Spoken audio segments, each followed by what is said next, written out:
Welcome to Mortgage Lending Mastery, the world's longest running podcast in the mortgage industry. I'm your host, Lady Jen Du Plessis, with over 4 decades of mortgage, real estate, and financial services experience, providing the knowledge you need to advance your mortgage practice quickly and efficiently. Hey there, Lady Jen, back with another episode of Jen's Shots. I want to talk to you today about mindset versus heartset. I look back on my career and, you've heard me talk about hustle and harmony, and you've heard me talk about living your legacy while you're building it. I didn't believe in all that. I was all mechanical. Everything was mechanics. And I've also said this too, mindset plus mechanics equals momentum. But I didn't realize that until years later. I was all about the mechanics, and maybe you're all about the mechanics. So have you ever, felt like, you're 39? Have you ever been in that situation where you're 39, you're thinking, is this what my life is going to be like for the next 40 years that I've been in all this hustle? And I've been in all of the superficial activities. I'm busy. I look like a bumblebee running around trying to get business. If you've asked yourself that, and I've been in that position myself. So I want to give you some strategies to get out of that. But first, I want to tell you a story. The story is that I was at dinner with my family one night, and I'll do it in quotes if you're not watching. It's in quotes. I was so-called dinner with my family, not really present, checking my phone, always just looking for the next, scrambling opportunity. And of course, I had a client that called me and I said, oh, I have to take this. I have to take this call because they need me, not my family, my client. My client needs me. So I went outside of this Mexican restaurant and I was walking what I call the concrete balance beam. You've heard me talk about this before, where I'm on the phone and I'm walking on the curb and I'm walking back and forth. And I literally look like I'm walking a balance beam. And I was even opening the door for people to this restaurant and covering my phone and saying, oh my gosh, the food's really good. You're going to love it. And I wasn't getting paid to do that, obviously. And I'm walking back and forth and I'm worried because my husband gets upset, oh, she's on the phone. And then I'm coming back in saying, I'm so sorry. I'm so sorry. I didn't mean to take that call, but I did. You did, right? I didn't mean to take that call. I'm sorry, it was longer than it was be. Oh, is the food come? Have you ordered? And he'd say, we already ordered for you. You're getting whatever you want, whatever comes. And it was just that constant guilt that sat in there, for me. And I was outside, having this guilty feelings of how am I going to overcome this? I'm sorry I had to take the call. I'm sorry. I'm sorry. I'm sorry. I don't even say that anymore. I say apologize now, but I'm sorry. I'm sorry. And I was worried about that. So because I was worried about that, and because I was opening the door for people, and because I was talking to a client on the phone and I wasn't in front of my computer or at a desk or someplace where I could dedicate 100% of my time and attention to serving them, they weren't getting all of me either, because I was constantly worried about everything that was happening. You get the gist. I know you get it because you've been there. I've done this at baseball fields. I've done this. You can name it. I've done it, where I'm right on the sidelines, walking back and forth, behind the fence and listening and watching, covering the phone and saying, great job, Kirk, way to go, but not watching his game, not paying attention to the client, worried that he's seeing it, worrying that other parents are seeing that I'm not paying attention to my son's game. So why am I even there? Right? Why am I even there? So you've been there too. And I know, because all of us have been there. We've all done that. And I was outside and I'm walking back and forth and I realized that, it wasn't serving anybody.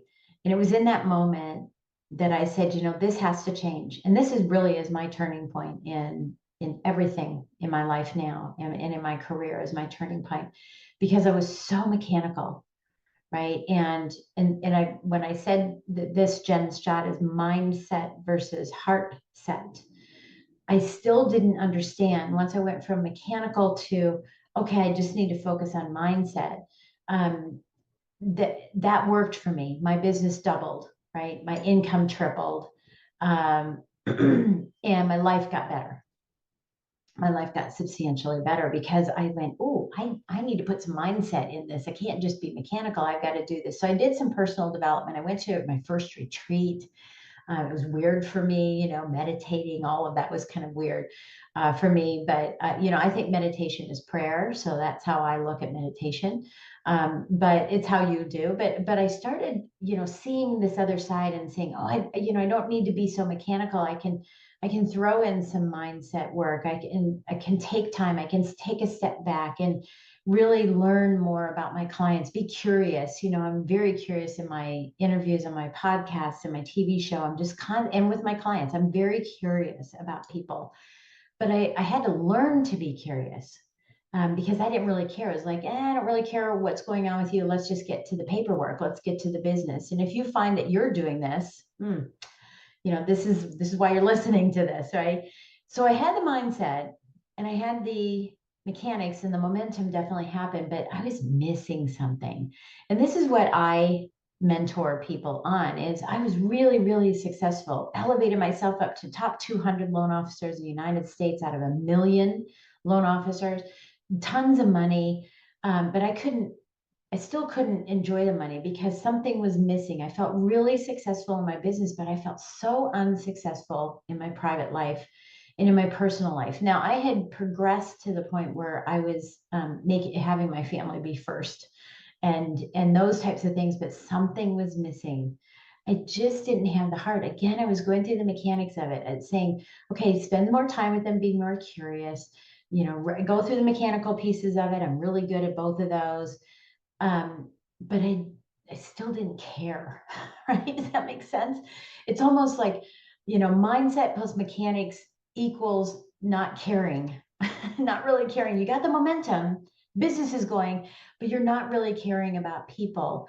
And so I want to just have you, maybe do some journaling, maybe just, sit in your car for a few minutes quietly without the music as you're driving down the road, and really assess, do I care about my clients? I'm curious about them because I should be curious.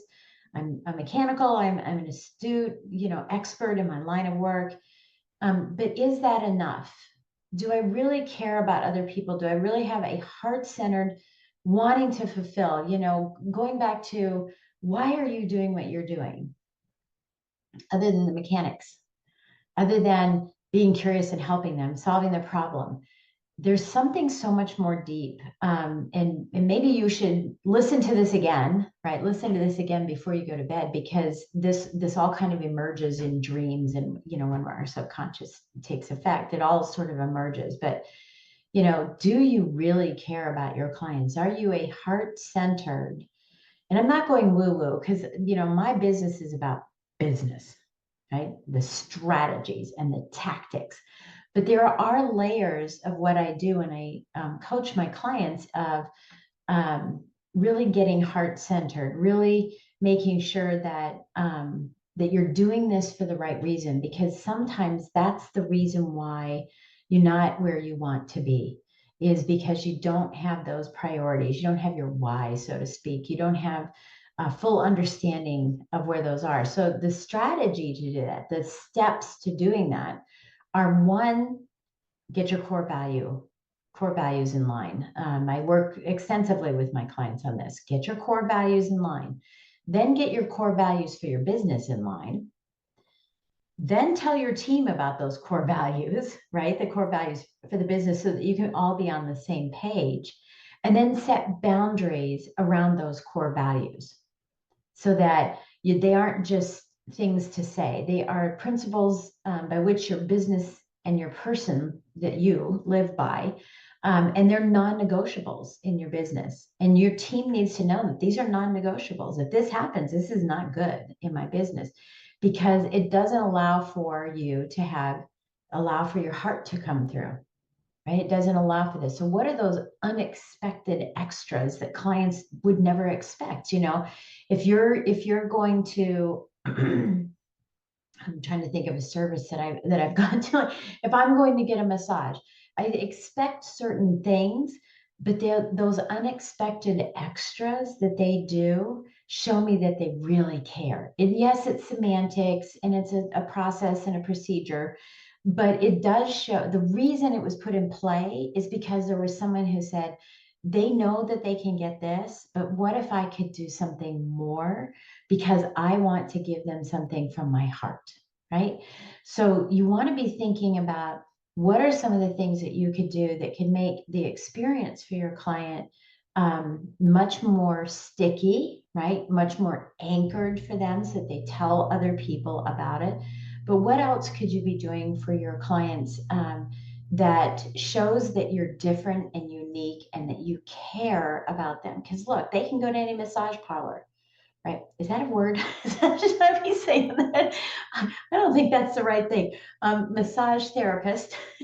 They could go to any massage therapist and get the same sort of thing. And yes, the massage might be a little different, but we know how it's going to go, right? We come in, we get undressed, we get on the bed, the music's playing, they might have something, they come in, they want to know if it's, do you want hard pressure, soft pressure? What do you want?